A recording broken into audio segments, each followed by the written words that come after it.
Hola, hola, muy buen día. Eh, Aquí estamos iniciando algo diferente. Esta es la voz que clama en el desierto, o lo que es lo mismo, la verdad nos hará libres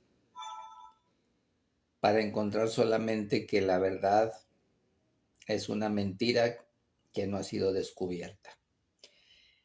No tengo realmente definido cómo llamarle a esto, ponerlo en contexto. Tal vez sea la ocasión en que he decidido simplemente expresar ideas como se van presentando, sin ninguna idea de crear nada, ni de popularidad, ni de que gente vea esto, lo escuche. Es simplemente quiero dejarlo como, y me van a decir que qué petulante, pero como algo a la posteridad, que a lo mejor alguien algún día por ahí lo rescate en YouTube o lo vea, no sé.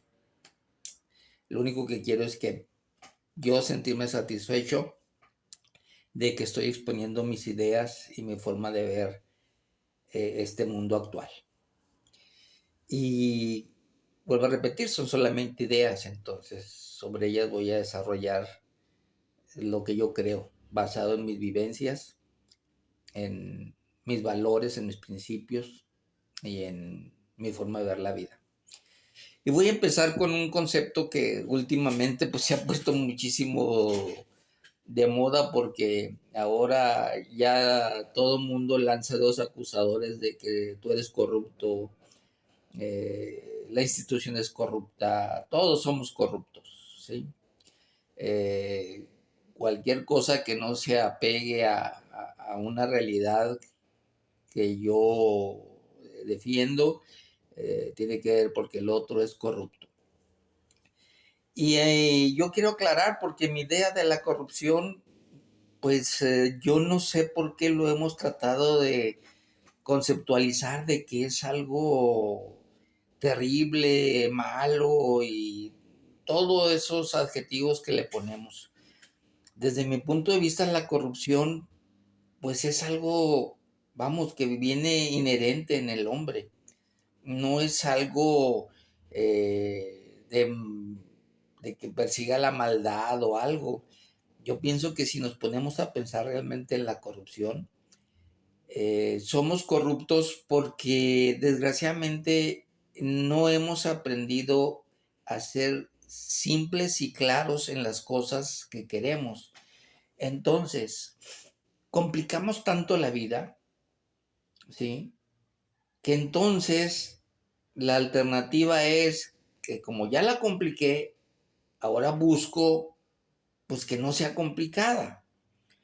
Pero me enfrento que yo ya creé un mundo complicado, ¿sí?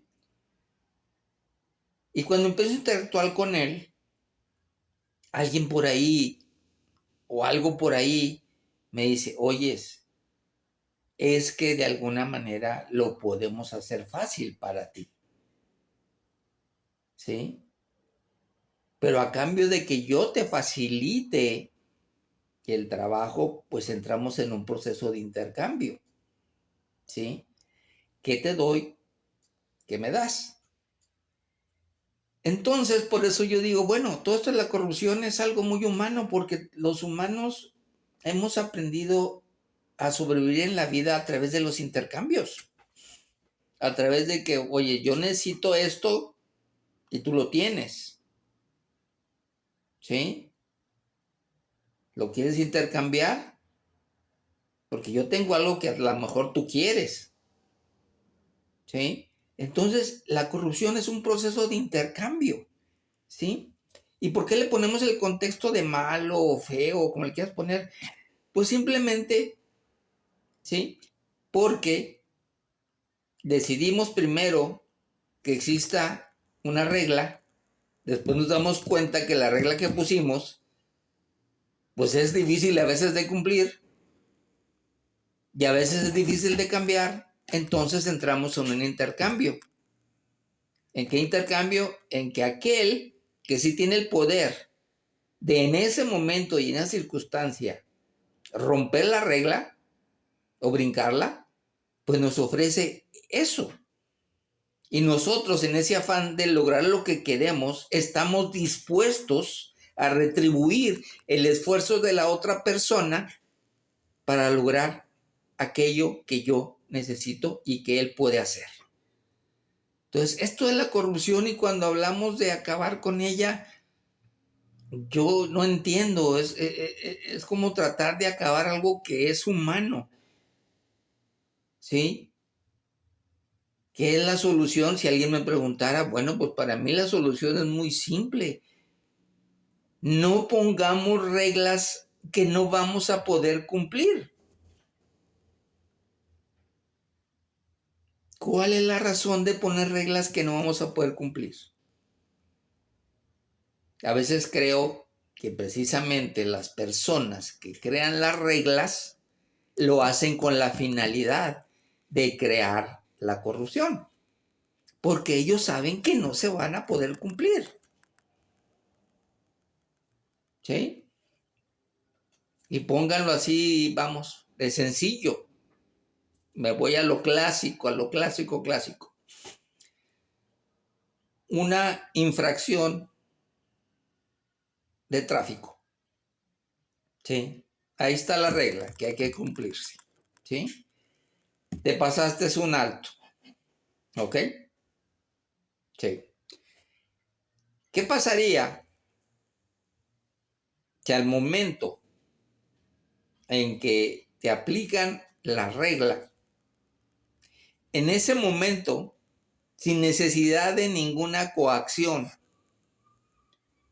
hubiera una forma simple de pagar tu error? Simple. ¿Sí? Dando opciones. Mire, señor, se acaba de pasar un alto, de acuerdo al reglamento de tránsito, usted debe pagar una multa de 800 pesos. ¿Sí? Y va a tener que ir a tal lado, ¿sí? A pagar 800 pesos. Pero tiene la opción de que si ahorita usted trae una tarjeta donde se pueda hacer un cargo electrónico, la multa la puede pagar en este momento y son 200 pesos.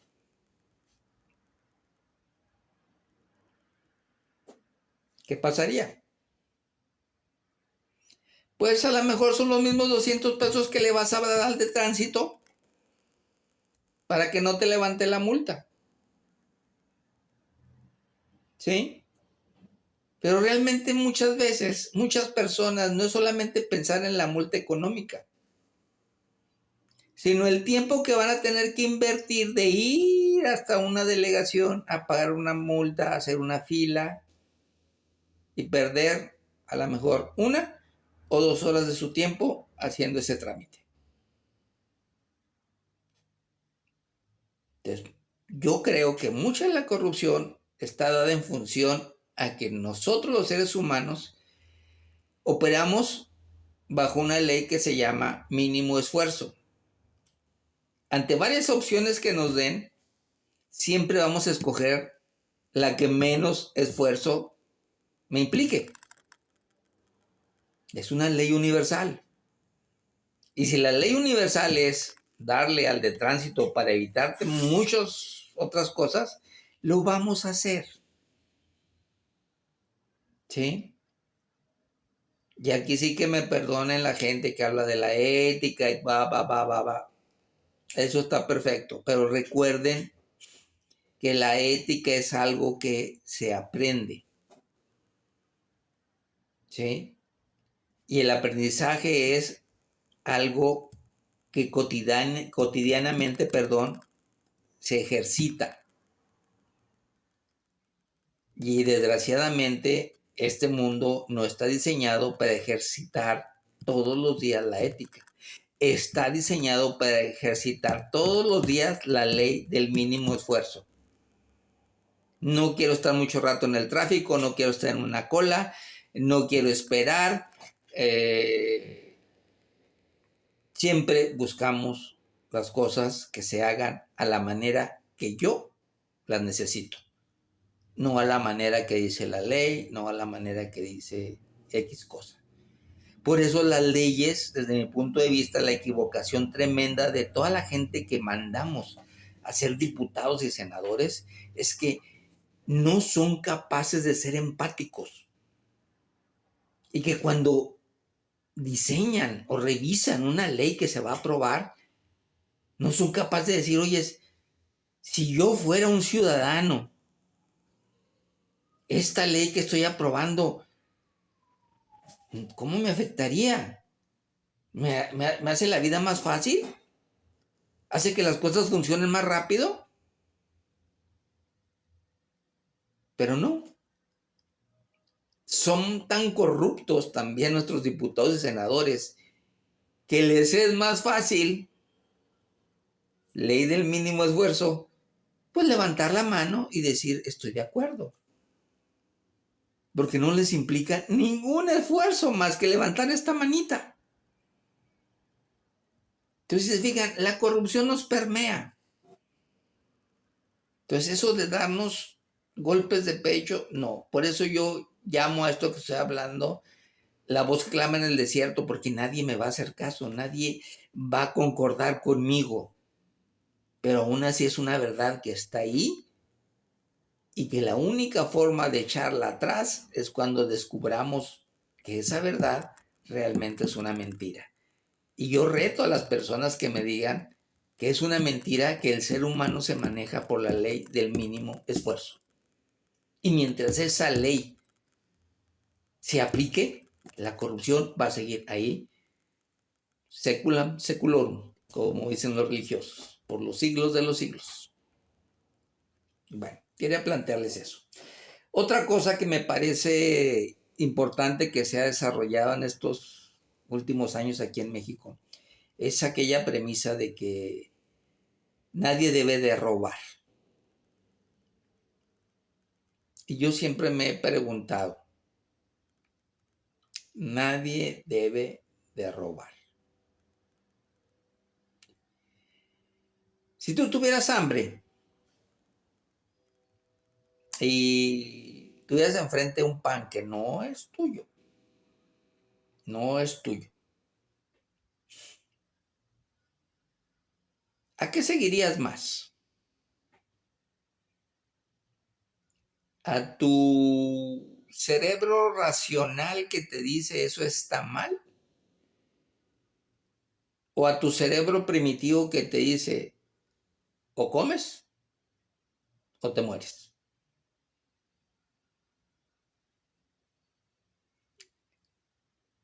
Y esto me van a decir, bueno, entonces me estás diciendo que robar está permitido. No, robar es una consecuencia, no es una causa. La pregunta es ¿por qué llevamos a la gente al robo? ¿Por qué creamos el contexto del robo? Entonces no castiguemos solamente por castigar al que roba. Hay que entender qué estamos haciendo nosotros para crear ese contexto del robo. ¿Sí? ¿Por qué roban los políticos? Pues porque hemos creado el contexto para que roben. ¿Por qué? Porque ellos saben que no va a pasar nada. Que pueden robar sin problemas. Entonces, si se fijan, eso de prohibir no robar, eso no soluciona nada. Poner leyes más severas, no. Es que nos ha llevado a que la gente decida robar. ¿Qué los motiva a tomar esa decisión del robo? Ya sea robarse una pieza de pan o robarse 12,000 millones de pesos. ¿Qué los lleva? Y entonces, cuando encontremos esos razonamientos, esas reflexiones, podemos ahora sí hablar de cómo evitar el robo. Pero prohibir el robo per se es inútil. Es inútil. Y vuelvo a retar. Esa es una verdad y yo reto que alguien me demuestre que esa verdad es una mentira. Continúo. Se dice que se roba porque hay impunidad. ¿Y qué es la impunidad? La impunidad es no se castiga cuando se rompe una regla o se viola una ley. Y aquí voy a partir en varias direcciones o dos direcciones. La primera dirección, la impunidad es cuando no se castiga cuando se rompa una regla o se viola una ley. La pregunta es, ¿qué tan válida es la regla? ¿Qué tan válida es la ley? Porque hubo un señor Rousseau que decía que había leyes inmorales. ¿Sí? Entonces, aquí nos lleva precisamente en ese camino de encontrar muy bien. Reflexionemos. ¿Por qué una persona, en su sano juicio, puede romper una regla o violar una ley? Y los caminos son, porque sabe que no le va a pasar nada, porque desconoce la existencia de la regla y la ley,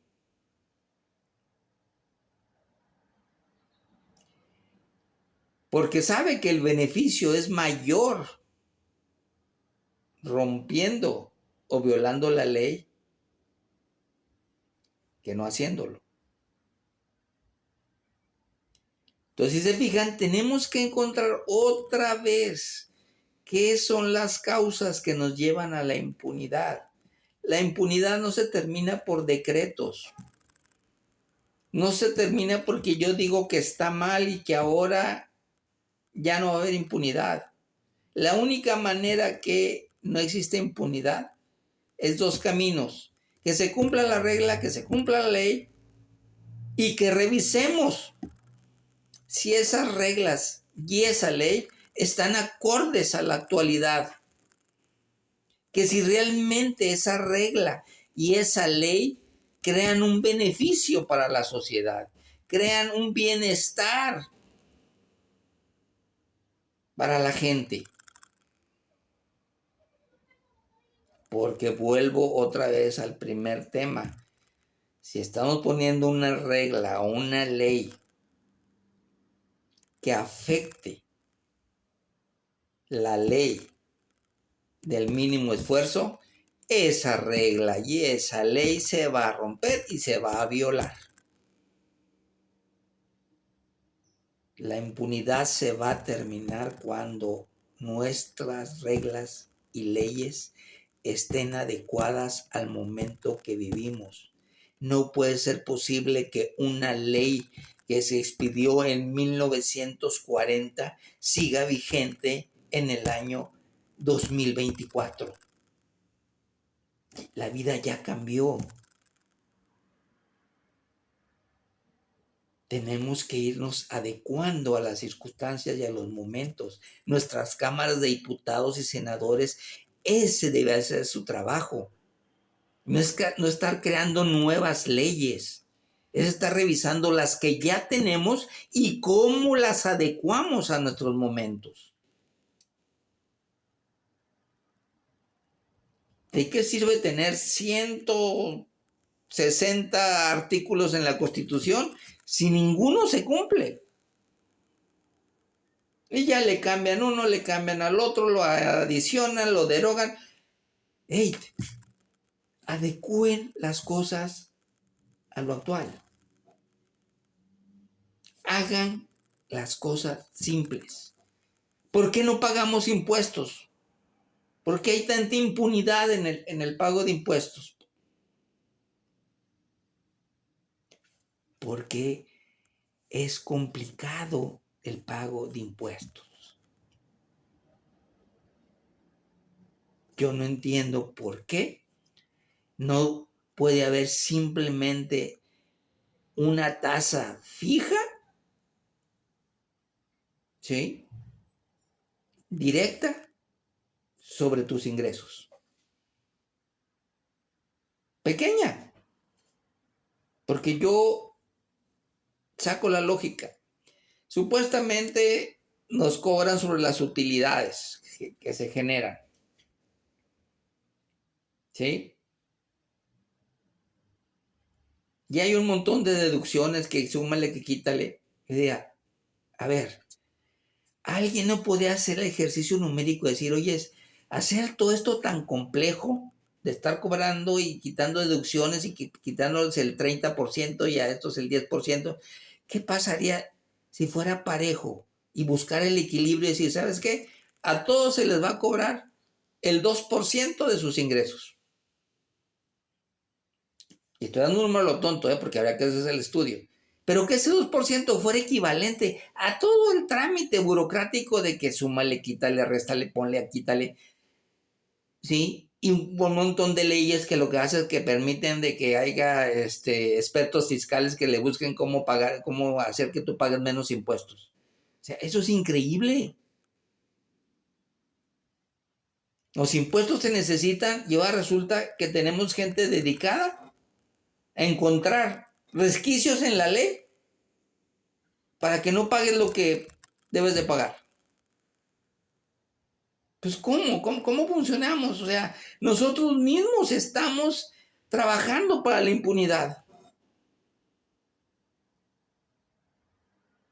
¿Cómo hacer para la gente que estamos en el mercado informal contribuyan en algo? Esas personas que representan de la fuerza laboral probablemente el 45% no pagan impuestos de ninguna índole, más que el IVA cuando van al súper. Y eso en algunos artículos, no en todos. Entonces, ¿por qué no simplificar las cosas? Y decir, ¿sabes qué? Sorry. De ahora en adelante, las medicinas van a tener un impuesto del 1%.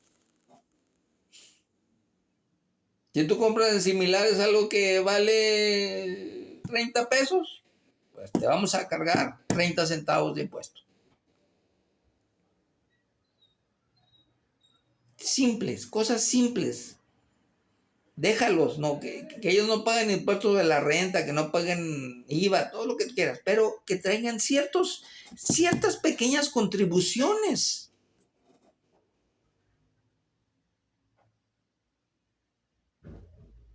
La impunidad, yo creo que se puede acabar solamente cuando facilitemos las cosas, basándome siempre en ese concepto que voy a pelear hasta que alguien me demuestre lo contrario, que los seres humanos nos regimos por la ley del mínimo esfuerzo.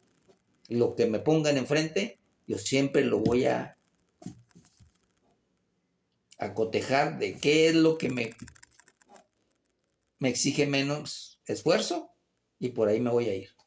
Cualquier cosa que me exija esfuerzo de más, me lo voy a brincar.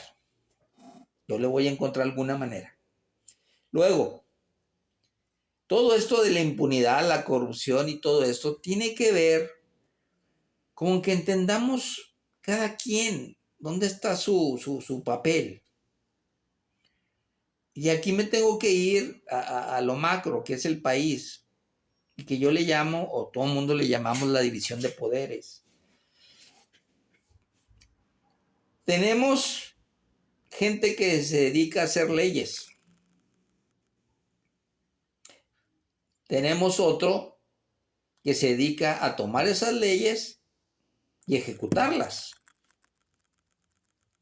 Pero tenemos otro que revisa que esas leyes no perjudiquen y ofendan a cualquiera. Fíjense bien, a cualquiera, no a los poderosos, no a los millonarios, no a los partidos políticos, no a los políticos, que nos defiendan a todos. ¿Y saben por qué hacemos eso? Porque en el fondo desconfiamos de los que hacen las leyes. ¿Y por qué desconfiamos de los que hacen las leyes? Por la manera en que elegimos a la gente que hace las leyes. Ustedes pueden entender, y aquí hago una crítica directa al partido Morena y sus aliados, así directa, derecha a la flecha. Ustedes me pueden explicar cómo puede ser posible que se elijan a candidatos, a diputados y senadores basados en una rifa. ¿Sí? O sea, junto a mis camaradas, a todos mis amigos, a mis 50 amigos, les pido su nombre, los meto en una urna, le doy vueltas y saco y resulta que Juan Pérez es el candidato a ser diputado.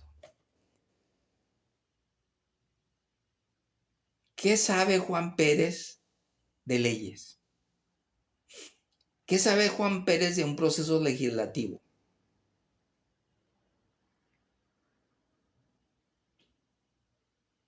Nada. Y ahora me voy para los otros partidos que también tienen su cola que les pisen. ¿A quiénes nombran candidatos? A gente que les deben favores, a gente que promovió el voto, a gente que ayudó a que alguien ganara. ¿Y qué saben de legislación? Tampoco, nada. Nada. Entonces imagínense el día que sale una ley hecha por, disculpen la expresión, con las patas por ese tipo de personas, se ejecuta, ¿sí? Y alguien dice, oye, espérame, defiéndanme, esta ley, no, me afecta. Sale este poder, que es el judicial, a decirle, momento, señores, vamos a revisar esto porque creo que aquí algo está mal. Pues ahora resulta que no, que ya también el Poder Judicial va a ser así de tombolazo. Y que si fueran otros partidos que no sean Morena, pues voy a invitar a mi compadre. Y al cabo va a ser una elección. No entiendo cómo es posible que alguien en su sano juicio piense de esa manera. Y voy a poner y me voy al ejemplo de lo que ha pasado con las familias en México.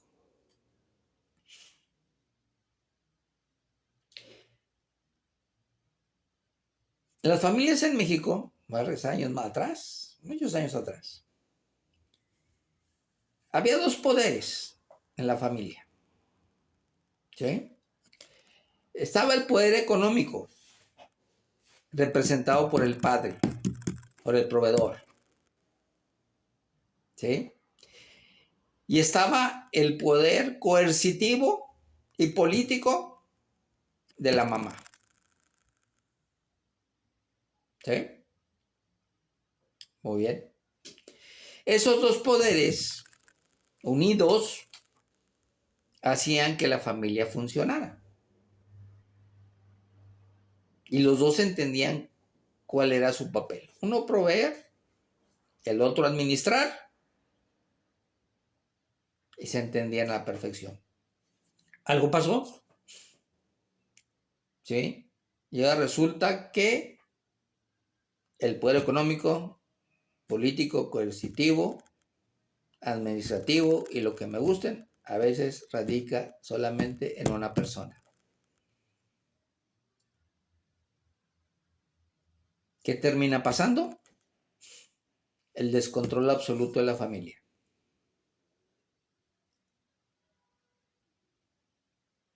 Porque no se puede estar atento a la administración y al mismo tiempo ser el obrero que trae el dinero a la casa. No se puede.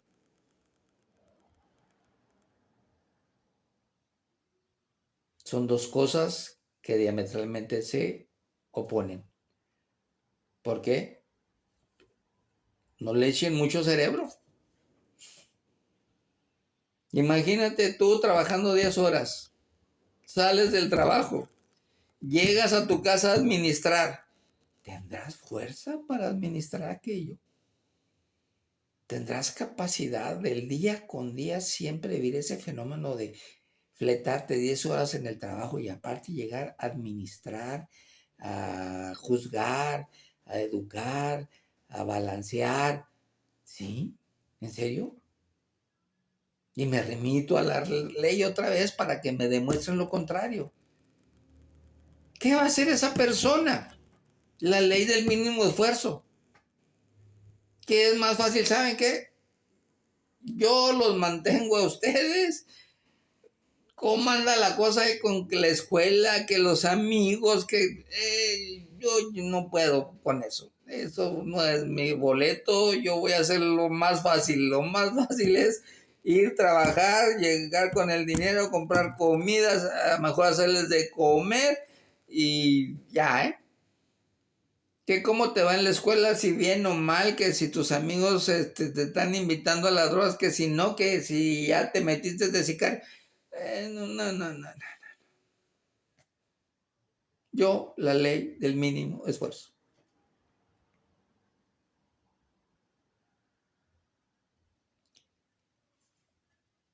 La verdad nos hará libre, al menos que alguno de ustedes me demuestre que esa verdad es una mentira. Aquí quiero dejarle y voy a seguir hablando de esa ley del mínimo esfuerzo para que se entiendan que mientras no nos enfoquemos en las cosas que son naturales al ser humano y estemos inventando o tratando de hacer complejo esto, no va a funcionar. Y las crisis que se nos vienen van a ser terribles, terribles. La gente ahorita en este momento está tomando decisiones, desde mi punto de vista, que ni siquiera se ha imaginado en las consecuencias que vienen. Piénsenlo. Que la verdad los haga libres. Gracias.